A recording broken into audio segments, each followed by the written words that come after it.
Hello student, welcome back to Soni tuition classes. और आज मैं आप सभी को आपकी कावेरी बुक, जो आपकी इंग्लिश की कावेरी बुक है, उसका चैप्टर नंबर जो 3 है, द पॉट मेकर, उसका सारा सोल्यूशन करवाने जा रही हूँ। उसमें जितने भी बुक वर्क हैं, एमसीक्यू हैं, ट्रू फॉल्स है, एक्सट्रैक्ट है, सबका सब मैं इस वीडियो में आपको कवर करने वाली हूँ। देखो, अगर आपको इसकी एक्सप्लेनेशन चाहिए या आपको पहले चैप्टर की एक्सप्लेनेशन चाहिए, वेरी शॉर्ट क्वेश्चन आंसर चाहिए, शॉर्ट क्वेश्चन आंसर चाहिए, लॉन्ग क्वेश्चन आंसर चाहिए, आपको कुछ भी चाहिए, तो वो सारी ये चीज़ें मेरे वीडियो पे मेरे चैनल पे अपलोड हैं। तो आप वो वीडियो जा करके ज़रूर देख लेना। तो आज मैं आपको करवाने जा रही हूँ पॉट मेकर का पूरा बुक वर्क, या फिर आप सोल्यूशन भी कह सकते हैं। चलिए देखते हैं। सबसे पहला जो आपने पेज देखा होगा, जो आपका पेज था, उसमें एक क्वेश्चन था, look at the picture and identify the vocation, list any 5 more vocation.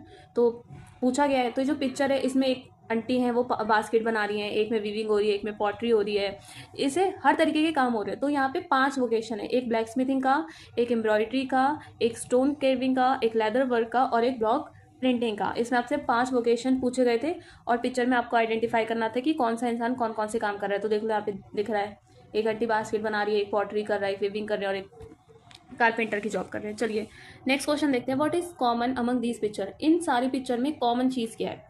ठीक है, हमसे क्या पूछे, कॉमन चीज़ क्या है?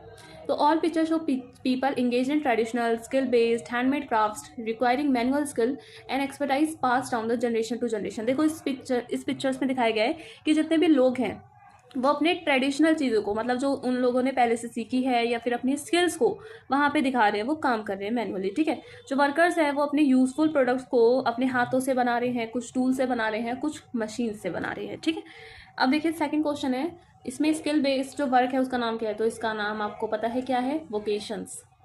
क्या है? वोकेशंस। ये एक ऐसी स्किल होती है जो किसी भी इंसान को, मतलब कोई भी इंसान है, हम उसको उसके लिए ट्रेन करते हैं। फॉर एग्जाम्पल, मान लो मेरे को कंप्यूटर सीखना है, ठीक है, तो जब मैं कंप्यूटर सीख लूँगी तो वो मेरी स्किल है। ठीक है, या फिर अगर कोई और काम हो गया, अगर मेरे को पॉट बनाना है तो मैं पॉट बनाना सीख रही हूँ, तो वो मेरी क्या है? वो मेरी स्किल है। ठीक है, इसके बाद नेक्स्ट क्वेश्चन देखते हैं, डिफरेंस बताना है हैंडमेड प्रोडक्ट में और मशीन मेड प्रोडक्ट में। हैंडमेड प्रोडक्ट में हर जो पीस होता है बहुत ज़्यादा यूनिक होता है। ठीक है, लेकिन जो प्रोडक्ट होते हैं वो आइडेंटिकल होते हैं और मास प्रोड्यूस्ड होते हैं, मतलब वो मशीन से बनते हैं, तो उसमें कोई भी चीज़ यूनिकनेस नहीं होती है। Takes more time and effort to produce, बहुत टाइम लगता है हैंडमेड चीज़ों को बनाने में। लेकिन जो मशीन मेड होती है वो बहुत जल्दी बन जाती है और बहुत सारी क्वांटिटीज़ में भी बन जाती हैं।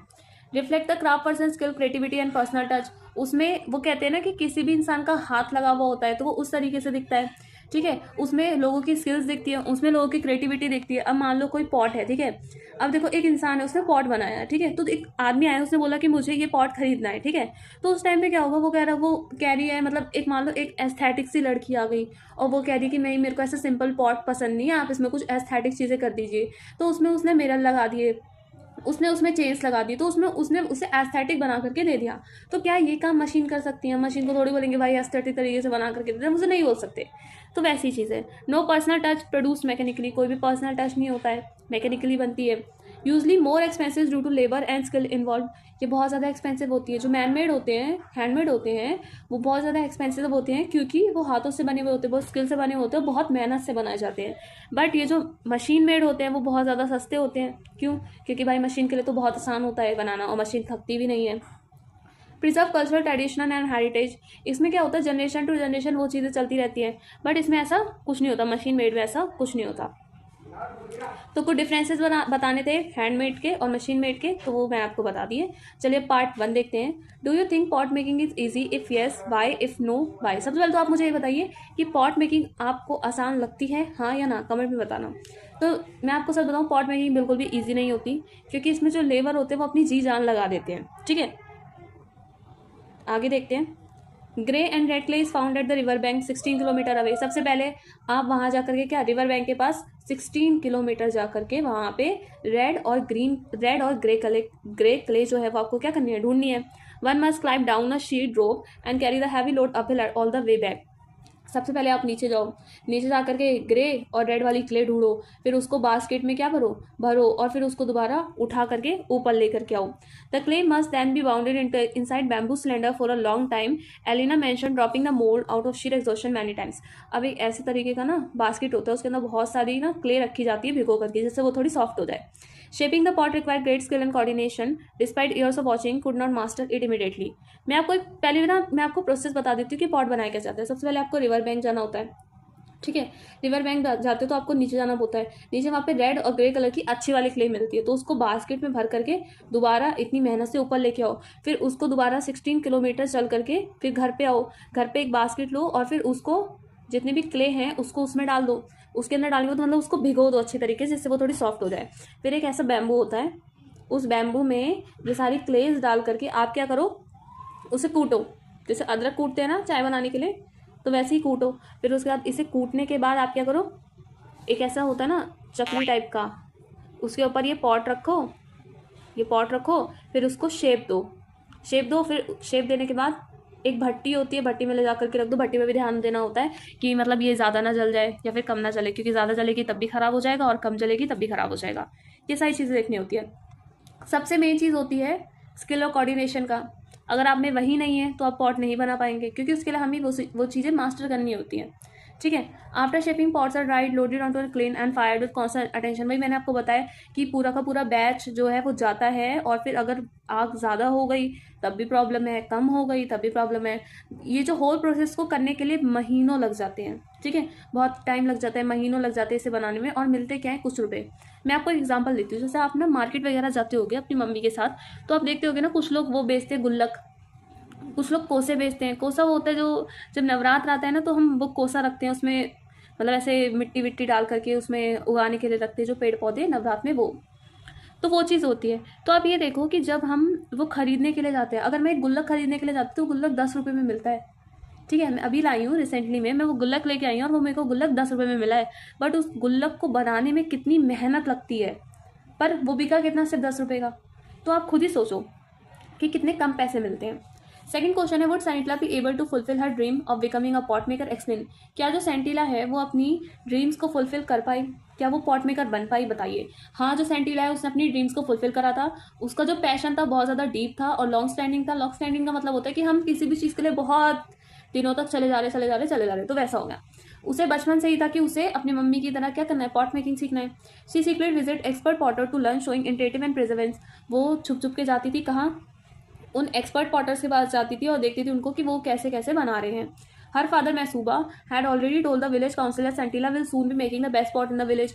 और दूसरी बात ये थी कि जो जब मैसूबा को बुलाया गया था तो उन्होंने पंचायत में ये चीज़ बोल दी थी कि सेंटिला मतलब अपनी बच्ची को पॉट मेकिंग सिखाएगी और वो मतलब पूरे गांव में सबसे अच्छे पॉट्स बनाएगी। The village councillor have the pot making skill must be passed on putting social pressure on Erila teach her daughter. और उसने भी बोला था कि आप जो एरिला को बोलो कि वो अपनी डॉटर को पॉट मेकिंग सिखाए। Elena, despite initial reculate, has not actively stopped Scintilla visit. She pretend ignorance suggests her opposition is softening. हालांकि एलिना को ये बात बहुत अच्छी तरीके से पता थी कि जो सेंटिला है उसकी बेटी वो जाती है एक्सपर्ट पॉटर्स के पास और वहां जाकर के देखती है कि पॉट्स कैसे बनते हैं, फिर भी वो उन सारी चीज़ों को इग्नोर कर देती थी। ठीक है। थर्ड क्वेश्चन है, do you think Maisuba and Elina would support Sentila give reason. क्या आपको लगता है जो मैसूबा और एलिना है यानी कि सेंटिला के माता पिता, उन दोनों ने सेंटिला को सपोर्ट करा। हाँ, तो भाई सेंटिला को सपोर्ट करा था। जो मैसूबा है implicit support he told the village council, उन्होंने पहले ये चीज़ बोल दी थी कि जो सेंटिला है वो विलेज में सबसे अच्छे पॉट्स बनाएगी। तो इससे तो यही साबित होता है कि वो चाहते थे कि वो पॉट बनाए। और जो एलिना है वो कुछ दिन पॉट मेकिंग का अपोज करती थी, वो भी सिर्फ इस वजह से क्योंकि जब वो इतनी मेहनत करती थी उसके बाद उसको इतने ही पैसे मिलते थे तो उस चीज़ से बहुत ज़्यादा परेशान थी। तो वो चाहती थी कि जो चीज़ मेरे साथ हुई है वो चीज़ मेरी बेटी के साथ नहीं हो। हालांकि जो मैसूबा है वो विलेज काउंसिल में ये चीज़ बोल चुका था कि जो सेंटिला है वो मतलब डेडिकेशन से सारी चीज़ें सीखेगी और मैं उसको सिखाऊंगा भी। ठीक है, तो ये चीज़ तो एलिना को माननी ही पड़ी। पार्ट सेकंड देखते हैं, do you think Ontola support help Sentila, if yes why, if not why. जो अनुला थी, ठीक है, अनुला थी वो आंटी जिनके बारे में हमने बात करी थी, वो जो आंटी थी क्या उन्होंने सेंटिला को सपोर्ट करा, उसकी डेवलपमेंट में सपोर्ट करा। तो जो अनुला थी उन्होंने उसकी रियल प्रॉब्लम्स को समझा कि आखिर उसकी रियल प्रॉब्लम्स क्या है। सेंटिला बहुत ज़्यादा टू टेंस है, जब वो काम करती है अपनी मम्मी के साथ, वो देखते हो ना उसकी मम्मी पूरे टाइम काम करती रहती है, तो उस चीज़ को भी देख करके बहुत ज़्यादा क्या करती थी, दुखी होती थी सेंटिला। She gave Scintilla encouragement her mother never did. Don't worry little one, I shall teach you make the perfect pot. The immediately changed Scintilla emotional state. बात ये होती थी कि जो सेंटिला की मम्मी थी वो भी उसको इस तरीके से इनकरेज नहीं करती थी जिस तरीके से ये जिस कदर सेंटिला की अनुला ने, मतलब अनुला जो आंटी है उन्होंने सेंटिला को इनकरेज करा। वो बोलती थी चलो कोई बात नहीं, एक नहीं बन रहा है, बनेगा, कभी ना कभी तो बनेगा, तुमसे परफेक्ट पॉट ज़रूर बनेगा। After Onula demonstration Santilla with a confidence she had never felt before successfully made a beautiful pot for the first time. अब यही जो वो सेंटिला को इतना ज़्यादा इंकरेज करती थी, उस कॉन्फिडेंस की वजह से उसने एक ब्यूटीफुल पॉट बना दिया सक्सेसफुली.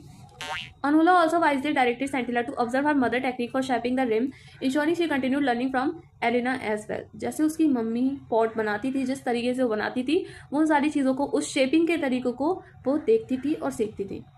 द रिजल्ट क्या हुआ? Sentila eventually make nearly as many pots as mother a single session. अब लास्ट में ये हुआ था कि जितना उसकी मदर पॉट बनाती थी जितने टाइम में, उतना ही टाइम में उसने भी क्या करे थे, वो सारे पॉट्स बना लिए थे उतने ही सिंगल सेशन में. और ऑनुला ने ये लास्ट में बोला था कि हाँ, एक न्यू जो पॉटर है वो बॉर्न हो गया है. ठीक है, सेकंड क्वेश्चन देखते क्या है. Sentila observe her mother making pots, what does this tell us about her. जो सेंटिला है वो अपनी मम्मी को पॉट बनाते हुए देखती थी, तो ये चीज़ क्या दर्शाता है या फिर ये चीज़ क्या बताता है. ठीक है, इसकी बहुत सारे सेवरल क्वालिटीज़ हो सकते हैं. इंटेंस पैशन एंड डेडिकेशन, यानी कि जब वो देखती थी कि मेरी मम्मी इतनी मेहनत कर रही हैं, वो अपने मदर की हैंड पोजीशंस को वो देखती थी कि वो किस रिथम से, किस टेक्निक से उन सारी चीज़ों को बना रही है. Patience and प्रिजर्वेंस rather than giving up, मतलब अगर कोई चीज़ नहीं बन रही है तो हम गिव अप कर लेते हैं कि यार मेरे से नहीं होगा, मैं फेलियर हूँ, मेरे से नहीं होगा. वो ये सारी चीज़ें छोड़ करके वो क्या देखती थी, वो उन चीज़ों को ऑब्जर्व करती थी, तभी वो उन स्किल को क्या कर पाई, मास्टर कर पाई. इंटेलिजेंस, जब ऑनुला ने उसे गाइडेंस दी तो वो क्या हो गई, बहुत ज़्यादा फोकस्ड हो गई और उसने क्या करा, बिना कुछ सोचे समझे उस पॉट को बनाना शुरू कर दिया. ह्यूमिलिटी, उसने एक्सेप्ट करा कि मतलब उसकी मम्मी को देख देख करके उनकी रिस्पेक्ट करी, मतलब क्यूरियोसिटी को देखा, उसके बाद वो पॉट बना पाई. ठीक है, इसके बाद है आपका सीक्वेंस और इवेंट बताना है. ठीक है, तो ये तो आप खुद से ही कर लेना, मैं आपको इसका आंसर दिखा देती हूँ. अब हम आगे एक्सट्रैक्ट पे. एक्सट्रैक्ट है pounding the stubborn clay inside bamboo cylinder to soften. वही वाली मैंने आपको टेक्निक बताई थी, जो बैम्बू होता है एक ऐसा वाला, उसमें क्ले को डाला जाता है और क्ले को डालने के बाद उसे कूटा जाता है. फिर कभी कभी क्या होता था ना, मतलब उसकी जो मम्मी है जब वो वापस आती थी, 16 किलोमीटर जाती थी, वापस आती थी इतने भारी बास्केट को लेकर के, तो बहुत ज़्यादा थक जाती थी और जो उनका मोल्ड होता था ना, मोल्ड, वो भी गिर जाता था. ठीक है, फिर उसके बाद क्या होता था, उनको बहुत ज़्यादा थकावट होती थी, उनके पीठ में बहुत दर्द होता था और उनको इतनी सारी चीज़ें करने के बाद सिर्फ कुछ पैसे मिलते थे. पर वो ये चाहती थी कि जो सेंटिला है वो विविंग सीख ले, क्योंकि इसमें बहुत ज़्यादा पैसा है. ठीक है, और दूसरी चीज़ ये थी कि ये जो पॉट मेकिंग है वो हर महीने नहीं चलती है, मतलब हर सीज़न नहीं चलती है, क्योंकि जब बारिश का मौसम होता है तब वो नहीं चलेगी, और वैसी बात है. लेकिन जो विविंग है वो घर में बैठ करके भी कर सकते हैं, इतना ज़्यादा गंदगी वाली भी चीज़ नहीं होती है कि तुम अपने हाथ पर गंदे करने पड़ेंगे. और दूसरा फ़ायदा ये भी था उस सब चीज़ों से कि जो विविंग होती है, एक शॉल, मगर विविंग में एक शॉल भी बनाएंगे तो उसका जो पैसा होता है वो बहुत ही ज़्यादा होता है. तो ये था. तो देखते हैं क्वेश्चंस. असर्शन रीजन है, the effort in making pots is far greater than the return. The process of pot making is quite tiresome and long, and one hardly earns much. The process of making it exhausting, takes a long time, yet give a sense of satisfaction. तो देखो, इसका answer A होगा, क्योंकि जो Elina है उसने यही बात बताई थी कि हम उसे पूरे महीने भी काम करते हैं, फिर उसके बाद भी हमें कुछ पैसे ही मिलते हैं. तो उसमें क्या था, वो ये सोचती थी कि जो ये काम मैं कर रही हूँ वो मेरी बेटी ना करे, और मेरी बेटी क्या करे, विविंग करे. सेकंड क्वेश्चन देखते हैं क्या है. सेकंड क्वेश्चन है, why does Elina want Sentila to learn weaving. भाई वो क्यों चाहती थी, तो सीधी बात है, वो इसलिए चाहती थी क्योंकि विविंग में पैसा है, उसका पैसा बहुत अच्छा मिलता है. जो वीवर होते हैं वो क्लॉथ, मतलब जो वीवर होते हैं वो क्लॉथ तो बनाते हैं, और जब वो कपड़ा बनाते हैं ना, उसके बाद अगर कुछ कपड़े बच भी जाते हैं तो वो अपनी फैमिली के लिए भी बना सकते हैं. जो वीविंग होती है वो हम घर में भी कर सकते हैं और सारे सीजन में भी कर सकते हैं. लेकिन जो पॉट मेकिंग होती है वो आउटडोर होती है, उसमें बहुत सारा सोर्सेज चाहिए क्ले के, बहुत सनशाइन चाहिए कि आपको रोशनी में ही बनाओगे आप वो सारी चीज़ें, और मतलब उसमें बहुत प्रॉब्लम्स होती थी. अगर एक स्टॉल को बनाना है तो उसमें ऐसा नहीं होता था कि बहुत महीने लग जाएंगे या बहुत बैच है पॉट्स के, ऐसा नहीं होता था. जो वीविंग होती थी बहुत ज़्यादा मैसी नहीं होती, बहुत ज़्यादा हैवी नहीं होती, डर्टी क्ले वर्क नहीं होता उसमें. तो ये सारी चीज़ें एलिना ने बताई कि ये चीज़ें जो है सेंटिला के लिए सही है. एक ऐसा एडवांटेज बताओ कि जो वीविंग है और जो पॉट मेकिंग है, उन दोनों में से जो वीविंग है वो अच्छी है, क्यों, एडवांटेज देना उसका. तो जो विविंग है वो इंडोर में होती है, सारे सीज़न में होती है, और उसमें बाहर जाने की आपको ज़रूरत नहीं है, आपको सूरज में उसे सुखाने की भी ज़रूरत नहीं है, या फिर उसमें बहुत ज़्यादा गंदगी भी नहीं होती है, और आप उसको पूरे साल कर सकते हो. तो हर जगह फ़ायदा ही फ़ायदा देखा जाए तो. Choose the sentence that use the word handsome in the same way as extract. तो my father is a handsome man, they will make a handsome profit selling this property. तो देखो, जो बी है हैंडसम का mean होता है, देखो handsome का मतलब होता है पहला जो हैंडसम उसमें हम बोलते हैं कि अरे यार मेरे पापा तो बहुत ज़्यादा हैंडसम है, मतलब बहुत ज़्यादा अच्छे हैं, प्रिटी है वगैरह। लेकिन जो बी वाला है उसमें ये होता है हैंडसम का मतलब जैसे हम किसी फाइनेंशियल चीज़ें के बारे में बात करें या किसी पैसे के बारे में बात करें कि जैसे जैसे उसने बोलता है ना कि अगर वो एक शॉल बनाएगी तो उसका पैसा बहुत हैंडसम मिलेगा, मतलब पैसे बहुत ज़्यादा मिलेंगे, बहुत अच्छे पैसे मिलेंगे। तो ये फिफ्थ क्वेश्चन है and the reward what is the author purpose of using a question mark here. जब ऑथर ने ये चीज़ बोलती है एंड द रिवॉर्ड, उसके क्वेश्चन मार्क मारा है तो उसका मतलब क्या है? ठीक है, ये एक ड्रामेटिक चीज़ को दिखाता है। ठीक है, इसमें ये बताया गया था कि हम पूरे दिन इतना काम करते हैं, वो जो एलिना है उसमें फ्रस्ट्रेशन में आकर के ये चीज़ बोलती है कि हम इतना काम करते हैं, हम इतना पेनफुली काम करते हैं, फिर भी हमें लास्ट में क्या मिलता है, हम इतने एफर्ट्स देते हैं, उसके बाद हमें क्या मिलता है? कुछ पैसे। एंड द रिवॉर्ड मतलब क्या मिलता है? सिर्फ कुछ पैसे। तो इसलिए उसने ऐसे बोलता। एक्सट्रैक्ट 2 में देखते हैं Onula saw her taking out some clay and the implement from her basket quickly. She was Scintilla clumsy effort to make a pot and noticed Scintilla was too tense. वही होता है कि वो जो सेंटिला होती है वो पॉट बना रही होती है, उसके बहुत ज़्यादा क्लमसी इफेक्ट्स होते हैं। फिर उसके बाद जो वो है ऑनलूला है वो उसको देखती रहती है कि वो बहुत ज़्यादा परेशान है, उससे वो चीज़ें बन नहीं रही है, वो बार बार कर रही है फिर भी नहीं बन रही है। वो जो क्ले है वो बार बार ग्राउंड पे गिर जा रहा है, तो वो आकर के बोलती है कि मतलब तुम चिंता मत करो, एक ना एक दिन तुमसे परफेक्ट पॉट ज़रूर बनेगा। तो देखते हैं complete the sentence with appropriate reason. Onla feel Sentila effort at making pot is clumsy because. क्यों है वो? क्योंकि जो सेंटिला है वो बहुत जल्दी टेंस हो जाती है, बहुत जल्दी एंशियस हो जाती है काम करते करते, जो दिखाता है कि जो उसके हैंड्स है बहुत ज़्यादा रिलैक्सड हैं। मतलब होता ये, मैं आपको सिंपल वे में समझाऊँ कि देखो जो एक औरत होती है और एक बच्चा होता है उसमें फ़र्क ये होता है कि जो औरत होती है वो जब काम करती है तो वो ज़्यादा काम कर सकती है, पर बच्चा उतना काम नहीं कर पाता क्योंकि दोनों की कैपेसिटी होती है। ये जब इंसान की कैपेसिटी होती है तो उसकी मम्मी जब इतनी सारी चीज़ें बना लेती थी पर वो नहीं बना पाती थी क्योंकि उसकी उतनी कैपेसिटी नहीं थी उस टाइम पे। ठीक है, वो उस चीज़ों को शेप नहीं दे पा रही थी क्योंकि उसकी मम्मी ने तो बहुत सीखा हुआ है ना, पर वो तो इस फील्ड में नहीं है। तो वही choose the correct option to complete the following sentence. Don't worry little one, I shall teach you make a perfect for this. Show the Entula was, Entula कैसी है? थॉटफुल और जनरस है, मतलब वो उसके बारे में बहुत ही ज़्यादा क्या है, सोचती है। और उसने सेंटिला की प्रॉब्लम्स को केयरफुली देखा, उससे समझा और बोला कि तुम टेंशन मत लो, सब कुछ ठीक हो जाएगा, कभी ना कभी तुम्हें ये स्किल आएगी। तो ये सारी चीज़ें वो बताती है। Third question, which among the following is the effect of a cause? As a result the clay seem unable और unwilling to yield the right shape. Onla saw taking out some clay and implement from her basket rightly.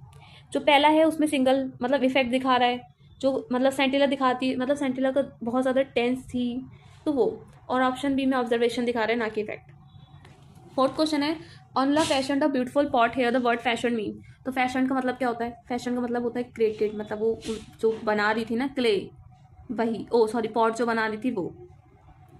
Fifth question है how might Sentila have felt when she saw the misshapen lump flat on the ground. तो सेंटिला थी उस चीज़ से बहुत ज़्यादा disappoint हो गई थी, शेम हो गई थी, बहुत हेल्पलेस फील करी थी और बहुत ज़्यादा फ्रस्ट्रेटेड थी क्योंकि जब हम किसी एक ही चीज़ को बार बार बनाए जा रहे हैं वो बार बार टूटे जा रही है तो क्या होगा? जैसे मैं आपको एग्जाम्पल देती हूँ, आप आटा गूँथ रहे हो और आपने आटे में ज़्यादा पानी मिला दिया और आप उसको गूँथे जा रहे हो और चाहे आप उसको कितना भी सही कर लो फिर वो ऐसा लवड़ सा नहीं हो जाता है, वैसा हो रहा है।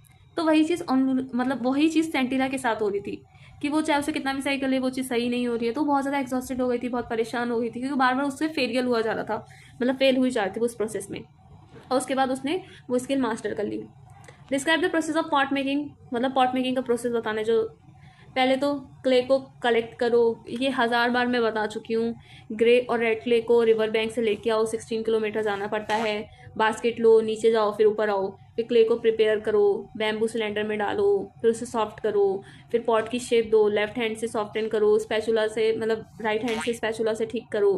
फिर वही चीज़ें, फिर द माउथ एंड रिम मतलब जो उसका मुंह होता है उसे शेप दो, फिर उसे सुखाओ, 2-3 दिन सुखाओ, फाइनल टचअप दो, सूरज में सुखाओ, फिर उसे फायर करो। मतलब एक जगह होती है जहाँ पे सारे पॉट्स रखे जाते हैं, जैसे अवन होता है ना, जस्ट लाइक अवन वैसा पूरा बैच रखा जाता है। What warning was given to Maisuba by the village? क्या वार्निंग मिली थी भाई मैसूबा को विलेज काउंसिल से? तो अगर जो एलिना है उसने अपनी ड्यूटी नहीं निभाई, जनरेशन टू जनरेशन ये पास नहीं करा, तो क्या होगा वही से बताना है। स्किल लाइक पॉट मेकिंग वही बता रहे कि हर इंडिविजुअल को सिखाया जाता है, जिसको सीखना है उसे भी सिखाया जाता है, अगर जनरेशन टू जनरेशन चल रहा है तो उसे भी सिखाया जाता है क्योंकि हमारा ट्रेडिशन है। How did Sentila feel when she failed at pot making even after the years of training with her mother? जब उसकी मम्मी ने उसे 1 साल पूरी अच्छी तरीके से पॉट मेकिंग सिखाई फिर भी वो फेल हो रही थी, तो उसे बहुत शर्म आ रही थी, खुद पे बहुत ज़्यादा फ्रस्ट्रेटेड हो गई थी। और उसके बाद मतलब वो ये सोचती थी कि भाई मैं क्यों नहीं बना पा रही हूँ, ब्यूटीफुल पॉट बहुत ज़्यादा इंटेंस हो गई थी। तो वही चीज़ इसमें बताई गई है। Onula stood there for a long time as if trying to observe a new phenomena explained. She found two neat rows of pot identical quantity and finish, and realized it was not the work of one person. She was overwhelmed by the realization that Scintilla, who has struggled for years shaping. इसमें यही होता है कि जो सेंटिला है वो 1 साल से कोशिश कर रही है उसको बनाने की, पर वो नहीं बना पा रही है। और जब उसे पता चल गया कि भाई इसकी मम्मी की तबीयत बहुत ज़्यादा ख़राब है, तो उस टाइम पे सेंटिला ने पॉट बना दिए। उस टाइम पे उसकी मम्मी मर गई थी, पर उसने पॉट बना दिए। ठीक है, नेक्स्ट क्वेश्चन देखते हैं। जो ट्रेडिशन और हिस्ट्री है बिलोंग करती है इंडिविजुअल को ही क्या सिंबलाइज करता है कि ये कल्चरल हेरिटेज है, मतलब जनरेशन टू जनरेशन पास होती है। जिसको सीखना है उसे भी सिखाया जाता है, जनरेशन टू जनरेशन सिखाया जाता है, इससे लोगों को नॉलेज मिलती है, वगैरह वगैरह। What is the significance of concluding line of a story? A new pot maker was born. ये बोला था, तो क्या मतलब इसका कि जो सेंटिला की ट्रांसफॉर्मेशन को दिखाते हैं कि उसने स्किल सीख ली, वो इंडिपेंडेंट पॉटर बन गई, वगैरह वगैरह इसमें बताई जाती है चीज़ें। ये मैं चीज़ें आपको 1000 बार बता चुकी हूँ, मैं आपको पूरे एक्सप्लेनेशन में ये चीज़ें बता चुकी हूँ, मैं आपको क्वेश्चन आंसर में ये चीज़ें बता चुकी हूँ, यहाँ तक कि मैं अब आपको बुक वर्क में भी ये चीज़ें बता रही हूँ। तो सब कुछ सेम ही है, यही उनका ट्रेडिशन होता है कि हर किसी को पॉट मेकिंग सिखानी है। What is the role of perseverance in pursuing one dream? Elaborate with reference to Sentila. जो उसकी फैमिली अपोजिशन था पहले की, जो सेंटिला की मदर थी, वो मना कर दी थी कि भाई मैं नहीं सिखाऊंगी इसको पॉट मेकिंग। वो इतनी बार फेल हो रही थी, उसे शेम और फ्रस्ट्रेशन हो रहा था, वो ऑब्जर्व कर रही थी कि देखती हूँ भाई कैसे बना रहे। अगर आप देखो ना, एक चीज़ आप नोटिस करो, अगर आप इस चैप्टर का पेपर देने जाओगे, आप किसी भी चैप्टर का पेपर देने जाते हो ना, तो उसमें पता है हर चीज़ सेम रहती है, बस क्वेश्चन पलट दिया जाता है, बाकी सब कुछ सेम रहती है, मेथड वही सेम है, स्टोरी वही सेम है, सब कुछ सेम है, बस क्वेश्चन आपको उल्टा सीधा पूछा जाता है। लिखना आपको वही है, बट क्वेश्चन जो है वो थोड़ा उल्टा पुल्टा पूछ लिया जाता है। ठीक है, इसके बाद इसके बाद स्ट्रक्चर देखते हैं भाई, ये तो आप खुद ही कर लेना, इसमें ऐसा कुछ इंपॉर्टेंट नहीं है। Complete the sentence, noun clause लगाने हैं, ये भी आप खुद से कर लेना। सुटेबल रिलेटिव क्लॉसेस, ये भी आप पढ़ लेना। देखो इसमें बताया गया कि हर जो होता है वो पॉजिटिव होता है, ए आर्टिकल के लिए, एवरी डिस्ट्रीब्यूटिव के लिए, तो ये भी आप पढ़ लेना। सुटेबल डिटरमाइनर्स लगाने यहाँ पे। स्पीकिंग एक्टिविटी है, work in pair, choose two character from the, मतलब 2 कैरेक्टर चूज करो, अलीना, मैसूबा, ऑनला, ये village elder. Prepare to speak from chosen character perspective, मतलब उसके हिसाब से रोल प्ले करना है आपको, तो वो आप देख लेना। अब देखो इसमें रोल प्ले हो रहा है, ये सब आप पढ़ लेना। राइटिंग टास्क है, ये आप देख लेना। मतलब ये इतना इम्पॉर्टेंट तो है नहीं तो फिर मैं इसे पढ़ा देती। तो मैं आपको बता दूं, इसी के साथ जो आपका बुक वर्क है वो पूरा ख़त्म होता है। मतलब मेन बात ये होती है कि अगर मैं आपको बुक वर्क में पूरा चैप्टर समझाने लग जाऊँ तो वो वीडियो बहुत ज़्यादा बड़ी हो जाती है। तो इसकी जो एक्सप्लेनेशन है वो मैं पहले ही करवा चुकी हूँ। अगर आपने वो नहीं देखा तो पहले वो देखो, नहीं तो आपको बुक वर्क कुछ समझ ही नहीं आएगा। तो अगर वीडियो देख ली हो तो चैनल को लाइक शेयर सब्सक्राइब करके ज़रूर जाना। और नेक्स्ट वीडियो किस चीज़ पे बनाऊँ ये कमेंट करके जाना। कमेंट तो वैसे भी नहीं करते हो, कोई बात नहीं। तब तक मिलते हैं नेक्स्ट वीडियो में, तब तक के लिए बाय।